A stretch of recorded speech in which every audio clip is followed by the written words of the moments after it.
تو اس کے نزدیک اول آخر میلے کا مقصد کیا تھا؟ میری جیب کٹی ہے۔ اسی طرح اگر ہم احادیث پر غور کریں جن میں رمضان کی فضیلت آئی ہے تو یہ بات سامنے آتی ہے کہ رمضان کا مقصد کیا ہے؟ اس امت کو بخشنا۔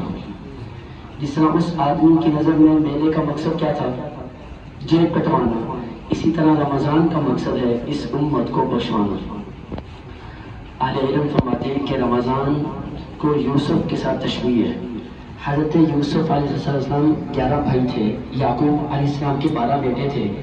11 بھائیوں نے گناہ کیا، اللہ نے ایک بیٹے یوسف کی وجہ سے 11 بھائیوں کے گناہ معاف کر دیے۔ لا تثریب علیکم اليوم یغفر اللہ لکم وہو ارحم الراحمین۔ تو جس طرح اللہ نے یوسف کی وجہ سے یعقوب کے 11 بیٹوں کے گناہ معاف کر دیے، اسی طرح اللہ رمضان کی وجہ سے باقی 11 مہینوں کے گناہ بھی معاف فرما دیتا ہے۔ یہ رمضان بہت بڑا تحفہ ہے۔ ایک بات سنا کر ہم دعا کرتے ہیں، رمضان جنت سے بھی بڑی نعمت ہے۔ رمضان اپنی زبان سے جملہ بول دیں تاکہ زبان سے نکل کر دل میں چلا جائے، تاکہ آپ کو احساس ہو کہ کتنی بڑی نعمت ہے رمضان، جس کے 5 دن رہ گئے۔ رمضان جنت سے بھی بڑی نعمت ہے۔ دلیل دیتا ہوں آپ کو، صحیح حدیث ہے، اتھینٹک حدیث ہے، مستند حدیث ہے کہ نبی کریم حضور اکرم محبت سے کہیے صلی اللہ علیہ وسلم، جب بھی رجب کا چاند آسمان کے افق پر نمودار ہوتا تھا تو حضور یہ دعا پڑھتے تھے، اللہم بارک لنا فی رجب و شعبان وبلغنا رمضان۔ اور یہ دعا اپنے صحابہ کو حضور اسی طرح سکھاتے تھے جس طرح قرآن کریم کی آیت سکھاتے تھے، اللہم بارک لنا فی رجب و شعبان وبلغنا رمضان۔ ترجمہ کیا ہے؟ اے اللہ ہمارے رجب اور شعبان میں برکت پیدا فرما اور ہمیں رمضان تک پہنچا۔ یہ دعا کون کرتے تھے؟ بولیے زبان سے، جناب رسول اللہ صلی اللہ علیہ وسلم یہ دعا کیا کرتے تھے۔ اب میرا آپ سے سوال ہے، اس کا جواب ہے، برکت کا مطلب کیا ہے؟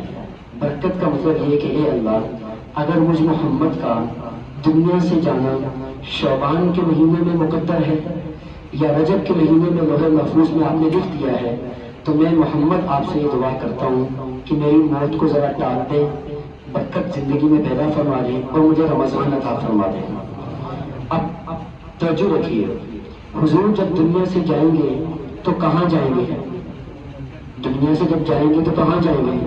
جنت میں جائیں گے، ایسے ہی ہے نا؟ دنیا سے جب جائیں گے تو کہاں جائیں گے؟ اور ہم بھی جو جنت میں جائیں گے کس کے صدقے جائیں گے؟ حضور اکرم صلی اللہ علیہ وسلم کے صدقے جائیں گے، ایسے ہی ہے نا؟ وہ جنت تو بنی کس کے لیے ہے؟ حضور کے لیے ہے۔ آپ تو خلاصہ کائنات ہیں، مقصود کائنات ہیں، محبوب رب کائنات ہیں۔ ہم بھی جو جنت میں جائیں گے تو وہ حضور کے طفیل جائیں گے۔ تو جب دنیا سے آپ جائیں گے تو حضور اکرم صلی اللہ علیہ وسلم کہاں جائیں گے؟ جنت میں جائیں گے۔ لیکن آپ یہ دعا مانگ رہے ہیں کہ اے اللہ اگر مجھ محمد صلی اللہ علیہ وسلم کا دنیا سے جانا رجب کے مہینے میں آپ نے لکھ دیا ہے یا شعبان کے مہینے میں لکھ دیا ہے تو میں محمد دعا کرتا ہوں کہ اے اللہ اس کو مؤخر فرما دے اور مجھے رمضان عطا فرما دے۔ تو اس سے معلوم ہوا کہ رمضان یہ جنت سے بھی بڑی نعمت ہے۔ ذرا زبان سے بول دیجیے، رمضان جنت سے بھی بڑی نعمت ہے۔ تو اللہ تعالیٰ مجھے اور آپ کو اس کی قدر کرنے کی توفیق عطا فرمائے۔ اللہ تعالیٰ مجھے اور آپ کو اس کی اہمیت کو سمجھنے کی توفیق عطا فرمائے۔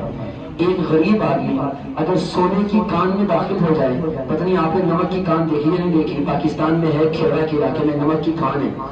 اگر کوئی غریب آدمی سونے کی کان میں داخل ہو جائے جس کے پاس کچھ بھی نہیں ہے اور اس کو کہا جائے جتنا سونا نکال سکتے ہو نکال لو اور پورے 30 گھنٹے دے دیے جائیں اور وہ پھر بھی کچھ نہ نکالے تو کیا کہا جائے گا؟ کہ آپ سے بڑا نادان کوئی نہیں، آپ سے بڑا بے وقوف کہ جب مالک نے اجازت دی تھی کہ 30 گھنٹے میں سے جتنی اینٹیں نکالنی ہے نکال لو، تم تو تجوریوں کی تجوریاں بھر لیتے، تم تو بکسے کے بکسے بھر لیتے، لیکن تم نے ایک ڈلی بھی نہ اٹھائی اور پورے 30 گھنٹے ضائع کر کے واپس آ گئے، تو ایسے آدمی کو نادان کہا جائے گا، بے وقوف کہا جائے گا، احمق کہا جائے گا، مالک کو کوئی برا بھلا نہیں کہا جائے گا۔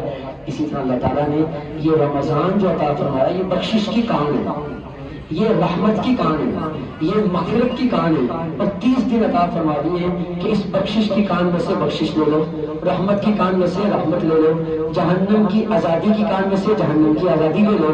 اب اگر 30 دن رمضان پانے کے بعد بھی ہم بخشش نہ کروا سکیں، رحمت حاصل نہ کر سکیں، جہنم کی آگ سے آزادی اللہ سے نہ کروا سکیں، اس میں اللہ کا کوئی قصور نہیں ہے، اس میں ہمارا قصور ہے۔ تو آئیے اپنی بخشش کرواتے ہیں۔ یہ رمضان کا مبارک موقع ہے، قرآن کریم ختم ہوا ہے، اور نبی کریم حضور اکرم محبت سے کہتے ہیں صلی اللہ علیہ وسلم نے ارشاد فرمایا کہ جس مجلس میں قرآن ختم ہوتا ہے، اللہ کے رحمت کے 4000 فرشتے تو عام دنوں میں آتے ہیں، اب کتنے ہزاروں فرشتے آئے ہوں گے، وہ آمین کہتے ہیں، اور جو بھی دعا کیجیے اللہ قبول فرما لیتے ہیں۔